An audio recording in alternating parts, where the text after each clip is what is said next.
प्रधानमंत्री नरेंद्र मोदी के जीवन के सबसे बड़े master stroke one nation one election policy के आने की सिर्फ सूचना मिलते ही ममता बनर्जी, एमके स्टालिन, उद्धव ठाकरे, नीतीश कुमार, अरविंद केजरीवाल, तेजस्वी यादव, लालू प्रसाद यादव, अखिलेश यादव, हेमंत सोरेन तमाम नेताओं को अपनी बर्बादी का डर सता रहा है। और इन लोगों को अब समझ में आ चुका है कि one nation one election policy अगर लागू हो जाती है, प्रधानमंत्री नरेंद्र मोदी बिल पेश करने वाले हैं।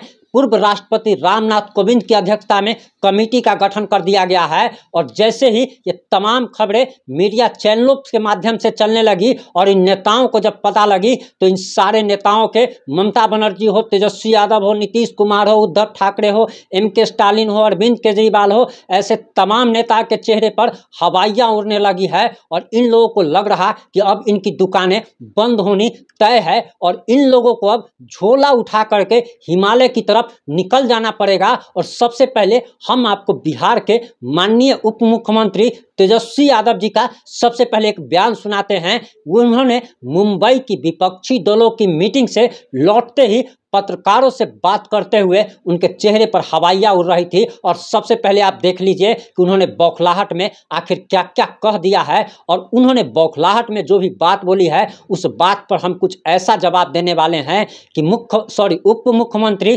तेजस्वी यादव जी की बोलती बंद हो जाएगी। सबसे पहले आप तेजस्वी यादव जी का बयान सुन लीजिए। मोदी जी को हम सजेस्ट करना चाहते हैं कि वन नेशन वन इनकम कर दे पहले, ताकि सब लोगों का एक जैसा, एक समान जैसा इनकम हो। बेरोजगारी है, गरीबी है, पहले वन नेशन वन इनकम तो करे, इसके लिए कमेटी बनाए। बेकार की बात कर रहे हैं वन नेशन वन इलेक्शन की। वन नेशन वन इनकम होना चाहिए। और जहां तक बात है, अभी ये कह रहे हैं कि वन नेशन वन इलेक्शन, बाद में कहेंगे कि केवल जो है केंद्र सरकार, केंद्र का ही चुनाव हो, राज्यों का खत्म कर देंगे। फिर बाद में बोलेंगे कि one nation one leader, one nation one party, one nation one language, एक भाषा, वन नेशन वन पहलवान, वन नेशन वन रिलीजन।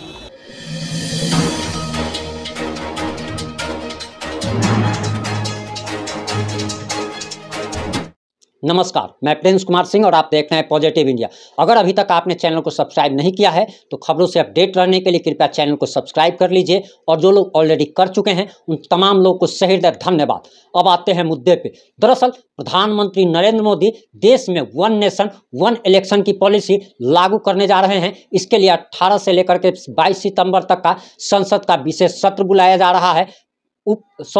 पूर्व राष्ट्रपति रामनाथ कोविंद के अध्यक्षता में कमेटी का गठन कर दिया गया है। और ये प्रधानमंत्री नरेंद्र मोदी के जीवन का सबसे बड़ा मास्टर स्ट्रोक कहा जा रहा है। लेकिन तमाम क्षेत्रीय दलों के नेताओं की फटी पड़ी है। इन लोगों को अपनी दुकान बंद होने का खतरा नजर आ रहा है। पहले ही घोटाले में ये लोग फंसे हुए हैं। सीबीआई और ईडी के सहारे ये लोग जेल जा सकते हैं, क्योंकि सीबीआई और ईडी इन लोगों की संपत्तियों की जांच कर रही है। कई नेताओं पर जांच चल रही है और इन लोगों के जेल जाने का खतरा है। जिसके बाद विपक्षी दलों के तमाम ऐसे दल जो कि एक दूसरे को फूटी आंख देखना पसंद नहीं करते थे, जो एक दूसरे को तमाम तरीके के गाली गलौज तक करते थे, ये सारे लोग जब एक मंच पर आते हैं अपनी जान बचाने के लिए, तब ऐसा लगता है कि मोदी का डर सही में विपक्षी दलों के नेताओं में है। लेकिन तेजस्वी यादव के चेहरे पर आपने हवाइयाँ उड़ती हुई साफ साफ देख ली होगी। तो हम सबसे पहले तेजस्वी यादव जी के बयान पर चर्चा करते हैं। उसके बाद हम एक महत्वपूर्ण बात नरेंद्र मोदी के बारे में बताने वाले हैं कि वे एक और ऐसा कदम उठाने जा रहे हैं जैसे इन सारे क्षेत्रीय दलों के नेताओं की सांसें तक बंद होने का खतरा हो सकता है। सबसे पहले आप सुन लीजिए कि आपने सुन लिया होगा कि माननीय उप मुख्यमंत्री तेजस्वी यादव जी क्या कह रहे हैं कि प्रधानमंत्री अगर वन नेशन वन इलेक्शन की पॉलिसी ला रहे हैं तो उनको वन नेशन वन इनकम की भी पॉलिसी लानी चाहिए। एकदम सही बात बोला आपने माननीय उप मुख्यमंत्री जी। वन नेशन वन इनकम की पॉलिसी एकदम होनी चाहिए। यानी कि इनके कहने का मतलब है कि एक देश में समान इनकम हर व्यक्ति का, जैसे किसी का इनकम अभी कोई 5 लाख महीना कमाता है, कोई 10,000 महीना कमाता है, यानी किसी के पास पैसों का ढेर है तो कोई भूखे मर रहा है। तो तेजस्वी यादव जी यही कह रहे थे इनडायरेक्ट रूप से कि देश में सबको समान इनकम हो। एक रिक्शा वाला भी 5 लाख कमाए, एक जो है बड़ा व्यक्ति भी जो है सो सबका समान इनकम हो। तो सबसे पहली बात तो ये है कि सबका समान इनकम होना ये इम्पॉसिबल है। ये इम्पॉसिबल इसीलिए है क्योंकि सब लोग अपने अपने ज्ञान और स्किल के आधार पर काम करता है। जिसको जो करने आता है, हर आदमी हर काम को नहीं कर सकता और हर काम के लिए एक ही सैलरी निर्धारित नहीं की जा सकती। लेकिन चलिए, अगर हम इस बात को मान भी लेते हैं कि हमारे उप मुख्यमंत्री जी का ये बहुत बड़ा बयान है, हम आपके बयान की भूरी भूरी प्रशंसा करते हैं माननीय उप मुख्यमंत्री जी, लेकिन जो मांग आप देश में कर रहे हैं, आप तो एक कदम आगे बढ़ाइए। आप जिस राज्य में अभी शासन चला रहे हैं, सत्ता में हैं, उस राज्य के लोगों का आप वन स्टेट वन इनकम पहले लागू कीजिए और आप एक मिसाल पेश कीजिए जिससे आपकी मिसाल का अनुसरण इस देश के प्रधानमंत्री तक को करना पड़ जाए। और सबसे बड़ी बात तो यह है कि आप कह रहे हैं कि इस देश में आगे चल करके वन नेशन वन लीडर की भी पॉलिसी लागू हो सकती है। तो आपको जानकारी के लिए बता दिया जाए माननीय महोदय कि अगर देश में आप एक चीज़ जान लीजिए कि जब भी केंद्र में जो भी सरकार पूर्ण बहुमत में रही है, वही व्यक्ति सही डिसीजन ले पाया है, जो स्ट्रॉन्ग डिसीजन ले पाया है। वरना गठबंधन की सरकारों में क्या होता है वो सबने देखा है। और देश मजबूत तभी हो सकता है, हमारा भारत बुलंद तभी हो सकता है जब देश में वन नेशन वन लीडर की पॉलिसी भी लागू हो। और ये बात आप चाइना के साथ भी देख सकते हैं कि चाइना में क्या हो रहा है। चाइना आज हिंदुस्तान से कोसों आगे है। वहीं आगे चल करके ये कह रहे हैं कि वन नेशन वन पार्टी का भी होना चाहिए, वन नेशन वन रिलीजन भी होना चाहिए। तो हम आपको इसके बारे में बाद में बताएंगे। सबसे पहले आप जान लीजिए कि इन्होंने क्या कहा कि मोदी पहले आर्थिक न्याय करे। आर्थिक न्याय करे यानी कि सबके पास संपत्ति जो है वो बराबर बराबर होनी चाहिए। माननीय उप मुख्यमंत्री जी, आपके इस बयान का पॉजिटिव इंडिया ही नहीं बल्कि मैं प्रिंस कुमार सिंह व्यक्तिगत रूप से एकदम आपका समर्थन करता हूं। इस देश में सभी को आर्थिक न्याय मिलना चाहिए, सभी की संपत्ति एक बराबर होनी चाहिए। और इसकी शुरुआत हम माननीय उप मुख्यमंत्री जी आपसे करना चाहते हैं कि आपके पास करोड़ों की जो संपत्ति है, कि सुनते हैं कि आपका 150 करोड़ का बंगला जो है सो दिल्ली में है, आपका सुनते हैं कि आपका करोड़ों रुपया का आपके पास जमीन है, हजारों करोड़ रुपए का, जो कि आपने लैंड फॉर जॉब स्कैम के तहत हासिल की है। आपके पिताजी पर चारा घोटाले का आरोप है, आपके पिताजी हजारों करोड़ की संपत्ति बनाए हैं। वरना आप एक चीज़ बता दीजिए कि कोई आम इंसान के बारे में बताइए कि जिसका पिता गाय भैंस चराता रहा हो, वो व्यक्ति आज हजारों करोड़ का मालिक अगर बन जाता है, तो ये आप आम आदमी को देख लीजिए कि पूरी जिंदगी उसकी जो है सो कहा जाता है कि मेहनत करते करते बीत जाती है, लेकिन 5-10 लाख रुपया भी नहीं बना पाता है।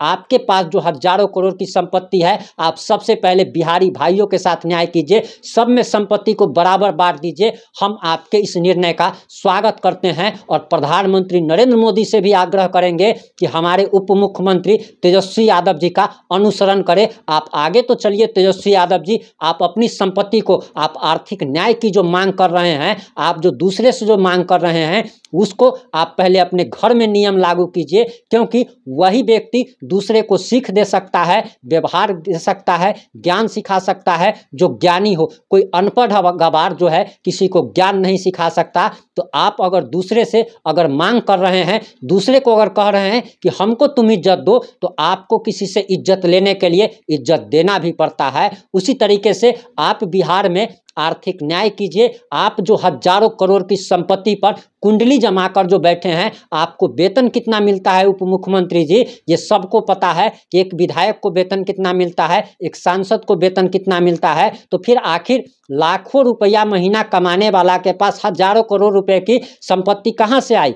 आप आर्थिक न्याय कीजिए कि हमारे बिहार में जो गरीबी है, भुखमरी है, वो मिट जाएगा। कि आप हजारों करोड़ की संपत्ति पर कुंडली मार के बैठे हुए हैं, आप नहीं दीजिए लोगों को उस संपत्ति में से कुछ भी। लेकिन आप क्या कीजिए कि आपके पास जो हजारों करोड़ की संपत्ति है, उससे हमारे बिहार में 10, 20, 50 जो भी फैक्ट्री हो सके उतने पैसे में उतनी फैक्ट्री खुलवा दीजिए, ताकि हमारे बिहारी भाइयों को मजदूरी करने के लिए दूसरे राज्यों में ना जाना पड़े। कौन चाहता है उप मुख्यमंत्री जी कि अपना घर छोड़ करके, अपना गांव छोड़ करके कहीं दूसरी जगह जा करके किसी दूसरे का बात सुन करके, दूसरे का गाली सुन करके कहीं पे 2 रोटी के लिए पेट के लिए गाली सुनता है आदमी दूसरे राज्यों में जा कर के, ये तो कम से कम नहीं करना पड़ेगा। माननीय उप मुख्यमंत्री जी, आपसे विनम्रतापूर्वक आग्रह कर रहा हूँ। आपने एक चीज़ और आगे कहा है, आपने कहा है कि वन नेशन वन रिलीजन होना चाहिए। एकदम आप सही बोल रहे हैं। ये प्रधानमंत्री नरेंद्र मोदी से देश के लोग मांग भी कर रहे हैं,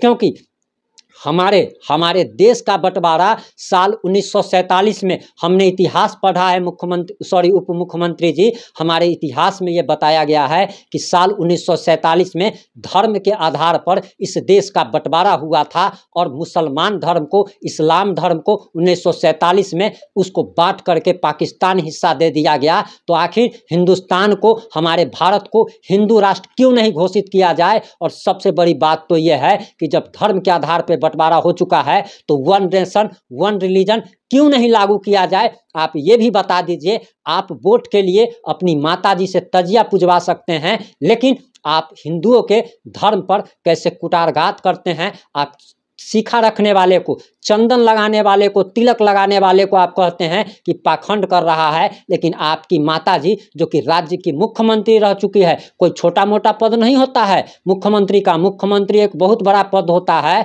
और किसी के परिवार में अगर कोई मुख्यमंत्री पद पर पहुंच जाए तो उसकी 25 से 50 पीढ़ी तर जाती है। वो 25 से 50 पीढ़ी का गधा का जन्म जो है वो छूट जाता है। तो आप ये बताइए कि वन नेशन वन रिलीजन क्यों नहीं लागू होना चाहिए? अगर आपको भी अगर लगता है कि इस देश में अगर सुरक्षित नहीं है तो कोई भी कहीं पर भी जाने के लिए, बसने के लिए स्वतंत्र है। और हम जनता से, हमारे दर्शकों से हम ये राय चाहते हैं कि हमने जो भी मांग की है अपने बिहार के उप मुख्यमंत्री से, क्योंकि वोट हमने भी दिया है। एक मनीष कश्यप ने जब कहा था कि मैं आपकी सरकार गिरा दूंगा, तो उस पर कहा गया कि तुम सरकार कैसे गिरा सकते हो? तो एक बात जान लीजिए कि हम पत्रकार बाद में हैं, सबसे पहले हम बिहार के नागरिक हैं, बिहार के वोटर हैं, हमको वोट देने का अधिकार है। हम सरकार बनाते हैं तो हम सरकार को गिराने का भी अधिकार रखते हैं। और मनीष कश्यप ने कोई गलत बात नहीं बोली थी। दर्शकों से हम प्रतिक्रिया चाहते हैं कि हमने एक बिहारी होने के नाते अपने राज्य के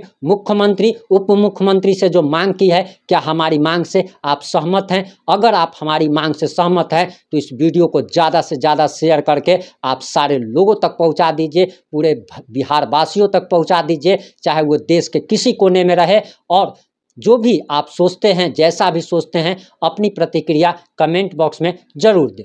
जुड़े रहें हमारे साथ। जय हिंद, जय भारत, जय जय बिहार।